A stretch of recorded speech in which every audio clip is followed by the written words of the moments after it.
Mudança climática tem tudo a ver com desigualdade. Isso é bastante evidente nos impactos, que estão longe de serem distribuídos igualmente, de acordo com classe social, etnia, nacionalidade, gênero, mas também tem a ver com responsabilidades desiguais. Para a gente ter uma ideia, cerca de 65% das emissões vem do uso de combustíveis fósseis, a queima de petróleo, carvão e gás para a geração de eletricidade, para suprir o sistema de transporte e como fonte de energia na indústria. E, portanto, as emissões têm muito a ver com o modo de vida, com produção, com consumo, com descarte.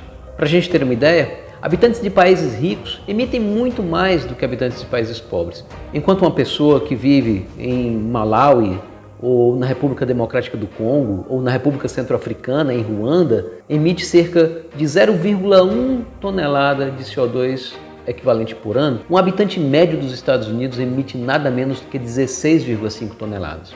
Entre os 10% mais ricos desse país, essas emissões crescem para 50 toneladas de CO2 equivalente per capita por ano. Ou seja, entre os 10% mais ricos dos Estados Unidos, nós temos pessoas que têm pegadas de carbono 500 vezes maiores do que a de habitantes de países pobres da África. Mas, para além do modo de vida dos indivíduos mais ricos do planeta, há quem se beneficie particularmente do caos climático e da destruição planetária. O sistema capitalista depende da expansão contínua dessa roda insana de extração, produção, consumo e descarte. Depende dessa ilusão de que nós podemos prosseguir indefinidamente, infinitamente, para sempre, com o crescimento econômico.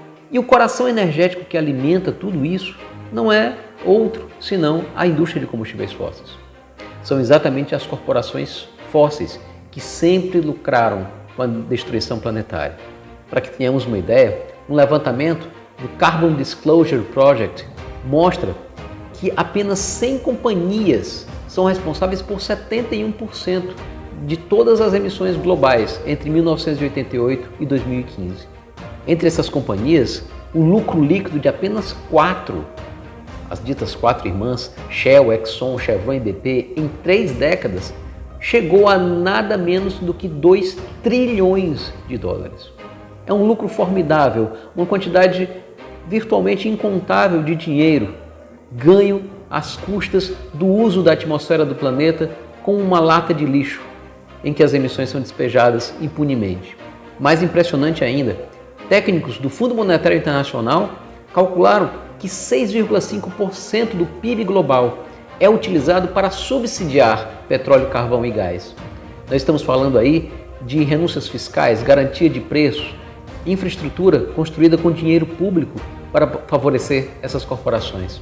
Nós estamos falando aí de 5 trilhões de dólares transferidos anualmente para esses grandes grupos econômicos e que estão, como a gente sabe, intimamente ligados ao capital financeiro. Sim, os bancos, as investidoras colocam uma quantidade massiva de dinheiro todo ano nas indústrias que mais sujam o planeta. O que é mais absurdo é que as corporações da indústria de combustíveis fósseis sempre souberam do risco associado ao aquecimento global e às mudanças do clima em função do acúmulo de CO2 advindo da queima de combustíveis fósseis. Documentos das décadas de 1960 e 1970 mostram que o Instituto Americano de Petróleo e a ExxonMobil em particular sabiam que a continuidade do uso do petróleo, do carvão e do gás como fonte de energia levaria ao aquecimento do sistema climático, ao derretimento das geleiras, à elevação do nível dos oceanos e a uma série de impactos extremamente perigosos para a humanidade. E é por isso que se o sistema em que nós estamos imersos, o sistema capitalista, é uma locomotiva alucinada seguindo rumo ao precipício, é preciso tomar uma atitude, é preciso puxar o freio de emergência. Para impedir os piores impactos do aquecimento global, só existe uma maneira, é preciso deter o monstro fóssil.